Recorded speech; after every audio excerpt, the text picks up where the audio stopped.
नमस्कार दोस्तों, स्वागत है आप सभी का हमारे चैनल ऑनलाइन एंड ऑफलाइन ज्ञान में। आप लोग जानती हैं मैंने दोनों नोटिस पे आपको क्लैरिफिकेशन दे दिया है और आप लोगों से मैंने बोला था कि आप लोग अपने अपने सवाल मेंशन करना कमेंट बॉक्स में या फिर हमारा जो टेलीग्राम है गौरव जंक्शन उस पर। आप लोगों के सजेशन मैं लूँगा और ज़रूर उस पर वीडियो बना कर दूँगा। तो मैं आपके लिए वीडियो लेकर आ गया हूँ। बहुत सारी समस्याएँ हैं जिनको मुझे क्लियर करना है क्योंकि बच्चे परेशान हो रहे हैं जब से ये नोटिस आया है। ये नोटिस जब आप लोगों के लिए आया मैंने अच्छे से आपको क्लैरिफिकेशन दे दिया। ये जो नोटिस था ये आप लोगों का अनऑफिशियल था जो पहले आया था क्योंकि इसमें डिमांड रखी गई थी और ये नोटिस था फिर बाद में ऑफिशियल साइट पे आया। तो ये जो है आप लोगों को क्लैरिफिकेशन देना बनता है हमारी तरफ से, ठीक है। और मैं आपको एक सजेशन दूंगा, प्लीज़ आप लोग टेलीग्राम ज्वाइन कर लो। मैं लिंक टेलीग्राम का डिस्क्रिप्शन में दे दूंगा या फिर आप डायरेक्टली टेलीग्राम पे जाके गौरव जंक्शन सर्च करोगे तो टेलीग्राम हमारा शेयर का लोगो लगा रखा है, वो जो है ज्वाइन करके आप एक साथ एकजुट हो सकते हैं और आपस में एक दूसरे से कन्वर्सेशन करके कमेंट करके बातें कर सकते हैं, जिससे कि कम्युनिटी बनेगी और आप लोगों का ही फ़ायदा होगा जब आपको सजेशन मिलेंगे। तो अब मैं देरी ना करते हुए आप लोगों को पॉइंट पर लेकर आता हूँ, ठीक है। और इम्पोर्टेंट चीज़ मैं बता दूँ, देखो भैया बहुत सारे बच्चे डिमांड कर रहे हैं कि sir ji modification link on करवा दो। तो भाई देखो मॉडिफिकेशन लिंक ऑन होना बहुत मुश्किल है क्योंकि आप लोगों ने जो फॉर्म थे उसके बाद अपनी अप्रेंटिस कंप्लीट किया है और उसके बाद ही जो है आप लोगों को एआईटीटी का एग्ज़ाम देने के बाद सर्टिफिकेट मिला है। तो आप लोगों का मॉडिफिकेशन लिंक ओपन होना बहुत मुश्किल है, ना के बराबर चांस है, ना के बराबर क्या नामुमकिन है आप लोगों का वो लिंक ओपन होना। तो इसकी डिमांड ना करके प्लीज़ आप लोग नेक्स्ट वैकेंसी का वेट करो। अगर मेरे हाथ में होता तो भैया मैं तो ओपन करवा देता, लेकिन हाथ में नहीं है तो कैसे बताओ कैसे पॉसिबल होगा ये वाला, ठीक है। अब आते हैं भैया आगे और भी जो हमारे मुद्दे हैं। बहुत सारे बच्चे बोल रहे हैं कि सर जी ये मतलब ये वाला जो क्राइटेरिया है ना हमें बहुत अच्छा लगा, लेकिन उसी में से कुछ टुकड़ी ऐसी है जो बोल रहे कि सर जी हमें जो है जीएम पावर के तहत ही वैकेंसी में हायर करना था। ये तो गलत हुआ है हम लोगों के साथ, पहले नियम के तहत ही हम लोगों को हायर करना चाहिए था। तो भैया देखो आप लोगों को पता ही है कि आप लोगों की एक मीटिंग जो हुई थी और उस मीटिंग में साफ साफ बोल दिया था कि हम आप लोगों को इस लेवल पे हायर नहीं कर सकते जीएम पावर के तहत। तो उस टाइम पे सारे पॉइंट क्लियर आप लोगों के कर दिए गए थे। उसके बाद डिपार्टमेंट ने आप लोगों को एक जो है सजेशन बॉक्स दिया था, बहुत बड़ी संख्या में वहाँ पर सजेशन गए और बच्चों ने जो जो डिमांड रखी उसके अनुसार डिपार्टमेंट ने कुछ चेंजेस आप लोगों को यहाँ पर दिखाए हैं। एक चीज़ और बता दूं कि वहाँ पर जो मुझे पता है ना सबसे बड़ा पॉइंट यही गया होगा कि हमें जीएम पावर के तहत हायर किया जाए, लेकिन डिपार्टमेंट ने वो पॉइंट ना सुनकर आप लोगों की अलग बातों पर ध्यान दिया, मतलब जो आपने अन्य सजेशन दिए थे, ठीक है। तो अब देरी ना करते हुए आ जाते हैं। तो भैया सबसे पहले तो बच्चे परेशान है कि ये 1/3 का क्या क्राइटेरिया है। 1/3 का ये जो सीन है, ये जो सीसीए वाला, इसका क्या है ढंग से समझाओ हम लोगों को। क्या हमारे आईटीआई के मार्क्स जुड़ेंगे थ्योरी वाले या हमारे अप्रेंटिसशिप के मार्क्स जुड़ेंगे, तो इसी पे मैं चर्चा करूँगा। उसके बाद एनसीवीटी को लेकर परेशान है बच्चे। उसके बाद 20% वाला जो कोटा है उससे रिलेटेड अभी परेशान है क्योंकि अब उसका क्या होगा, नया नियम हो गया तो एससीवीटी वाले बच्चे क्या करेंगे। तो बहुत सारी चीज़ें हैं आप लोगों की। तो सबसे पहले जो मैं पॉइंट है वो आप लोगों का वही क्लियर कर देता हूँ जो 1/3 वाला है। तो 1/3 का मतलब आप लोग ये समझो, एक तो यार हमारे देश के नेता लोग हैं ना, इनको पहले इनको चीज़ों को ना समझना चाहिए। मैं समझ सकता हूँ जो शिव गोपाल जी हैं उन्होंने बहुत अच्छा कार्य करवाया है ये, अब उनकी वजह से हुआ है या फिर आप लोगों के सजेशन की वजह से हुआ है, ये तो भली भांति पता होगा उन लोगों को जो जो है इसके पीछे इसकी आड़ में अपने आप को आगे दिखा रहे हैं। तो भैया ये आप लोगों की मेहनत है, आप लोगों ने जो है सजेशन दिया उसी की वजह से ये हुआ है, ठीक है। बाकी जो इसके लीडर्स हैं उनका काम है आप लोगों तक पहुंचाना, तो वो पहुंचा रहे हैं। तो भैया यहाँ पर course completed railway act apprentice, ये जो है वेटेज आप लोगों को 1/3 की देगी और बाय ये them in NCVT examination as also PET four. ये मैं इतना कौन सा आपको पहले समझा दूँ। तो भैया देखो मेरे बहुत रिसर्च करने के बाद मुझे ये पता चला कि जो बच्चा रेलवे से अप्रेंटिस करता है वो तो एनसीवीटी होता नहीं है, उसका क्या होगा। तो बहुत रिसर्च करने के बाद कुछ लोगों से बात करने के बाद अभी तक यही मेरे को जो है यहाँ से नॉलेज मिली है कि जो बच्चे यहाँ पर अप्रेंटिस करते हैं, आपको पता ही है अप्रेंटिस के बाद आप लोगों का एआईटीटी का एग्ज़ाम होता है।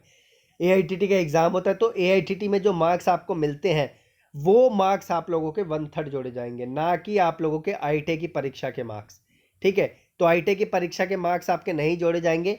यही मेरे को कॉन्सेप्ट बिल्कुल इस तरीके से समझ आया है क्योंकि एससीवीटी वाले बच्चे भी रेलवे से अप्रेंटिस करते हैं तो फिर वो बच्चे कहाँ जाएंगे। ठीक है, अब बात करते हैं भैया, अगर आप हमारे मार्क्स वहाँ पे जोड़े जाएंगे तो अब तो एआईटीटी की परीक्षा बंद कर दी है। एआईटीटी में जो है थ्योरी वाला पेपर ही नहीं होगा। तो भैया थ्योरी का पेपर नहीं होगा, प्रैक्टिकल तो पेपर होगा ना आप लोगों का। तो प्रैक्टिकल में जो आप लोगों के मार्क्स होंगे उसके बेसिस पे ये आप लोगों को जो है यहाँ पर मार्क्स जोड़ते हुए दिखाई देंगे। तो ये पूरा रिसर्च करने के बाद यही चीज़ मेरे समझ आई है। अगर मैं कहीं ना कहीं गलत हूँ तो प्लीज़ मुझे समझाना, क्योंकि मैं भी यहाँ पर इंसान ही हूँ, मुझसे भी गलती हो सकती है। तो कहीं पर भी गलती हो तो प्लीज़ मुझे भी आप लोग टोक देना।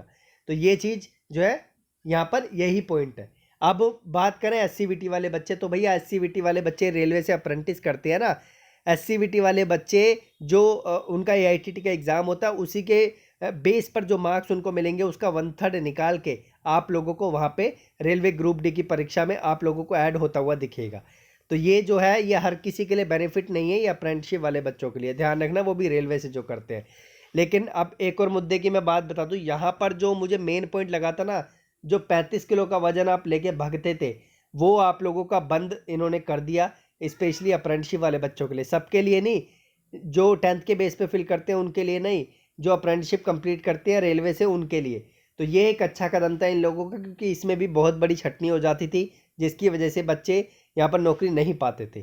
ठीक है, और उसके बाद ये इनका ये एक चीज़ मैं और बता दूँ, मैंने ये जो एनसीवीटी मार्क्स है ना, ये वाला जो क्राइटेरिया, ये थ्योरी वाला पार्ट जो है क्यों मैंने हटाया, मैंने क्यों जो है आप लोगों का अप्रेंटिसशिप के टाइम पर जो आप लोगों का पेपर होता है, जो आपको मार्क्स मिलते हैं उसके बेसिस पे आपको बताया। क्योंकि ये जो नोटिस था ये वाला ऑफिशियल नहीं था, लेकिन जब नया ऑफिशियल नोटिस आया ना तो यहाँ पर देखो साफ साफ लिखा था, मैं आपको बता देता हूँ। CCA trained in railway establishment will be given due weightage for their training done by them in railway establishment. तो ठीक है, तो यहाँ पर जो है ये इन्होंने साफ साफ बोला हुआ है कि जो आप लोगों ने ट्रेनिंग की थी उस दौरान आप लोगों को जो मार्क्स मिले थे उसके ही मार्क्स आपके 1/3 जोड़े जाएंगे। अब ये कैसे एप्लीकेबल होगा मैं आप लोगों को बता देता हूँ। तो फॉर एग्ज़ाम्पल इन्होंने जो है SC ST के लिए रेलवे में जो है अगर आप 25 नंबर लाते हैं तो आप लोगों को जो है ये मार्क्स जोड़ के आगे बढ़ाया जाएगा। और जो जनरल OBC वाले बच्चे हैं उनके लिए 15 का क्राइटेरिया इन्होंने रखा हुआ है। तो क्या होगा, फॉर एग्ज़ाम्पल मैं SC ST का एग्ज़ाम्पल ले लेता हूँ। 25 नंबर आए आपके, ठीक है, 25 नंबर जो है आपने ले लिया आपने। और अब बात करते हैं 1/3 की। तो आपने जो अप्रेंटिसशिप का एग्ज़ाम दिया था AITT की परीक्षा का, प्रैक्टिकल का हो या थ्योरी का हो जो भी हो, ठीक है, उसी के बेस पे आपका 1/3 जोड़ा जाएगा। फॉर एग्ज़ाम्पल आपके टोटल मिला के 100 नंबर आए तो 100 का चलो मैं जो है 99 कर देता हूँ ताकि 1/3 आसानी से हो जाए। तो मैं जो ये 33 नंबर जो है इसमें जुड़ जाएंगे। तो इसके अकॉर्डिंग आप लोगों का जो है पासिंग का मार्क्स का क्राइटेरिया यहाँ पे मीट हो जाएगा। और अब आप देखो कि अगर आपके इतने मार्क्स जुड़ते हैं तो आप लोग जो है यहाँ पर एक आगे जाने की, ये समझो कि आगे जाने का आपको मौका मिल जाएगा। और अब आप लोग ध्यान रखना कि आप लोग AITT की जो परीक्षा होती है उस पर थोड़ा सा आप लोग ध्यान देना, जोर करना कि प्रैक्टिकल में आप लोगों को कम नंबर ना मिले, क्योंकि आगे चल के वही चीज़ आप लोगों की ऐड होगी। और इस नोटिस के अनुसार ITA के टाइम पे जो एग्ज़ाम होता है ऐसा कुछ नहीं लिखा है, लेकिन शिव गोपाल जी जो है यहाँ बोल रहे थे आप जो है ऑडियो में अपनी जो ITA के टाइम पे परीक्षा होती है उससे आपको वेटेज मिलेगा।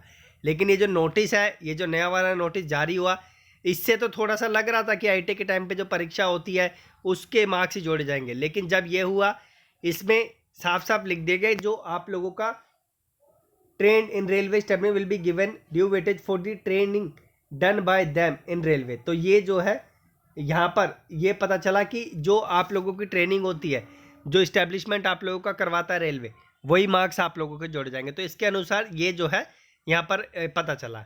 ठीक है, तो मैंने बहुत सारी चीज़ें आप लोगों की क्लियर कर दी है। फिर भी आप लोगों के माइंड में अभी भी समस्या आ रही है तो आप लोग कमेंट बॉक्स से मेंशन करो। मैं पूरी कोशिश करूँगा कि आपको उसका जवाब देके सारे पॉइंट्स आपके और क्लियर कर सकूँ। अभी जो जो मेरे माइंड में सवाल आए थे उसका जवाब मैंने आपको दे दिया है। और रही बात 20% वाले कोटे की, तो इस पर भी कुछ ना कुछ अभी जो है चर्चा होगी, तो उसके बारे में भी मैं आपको ज़रूर बताऊँगा। तो अभी पूरे पॉइंट खुले नहीं हैं, जैसे ही खुलते हैं मैं आप लोगों को उन पे जो है चर्चा करके ज़रूर दूंगा। तो आप लोग अभी पेशेंस रखो, बस इतना ध्यान रखो कि आप लोगों को बेनिफिट मिलेगा। और रेलवे ग्रुप डी की वैकेंसी कब आएगी अभी कोई भी यहाँ पर जो अपडेट नहीं है, जैसे आती है आपको मैं ज़रूर कन्फर्म करता हूँ। धन्यवाद।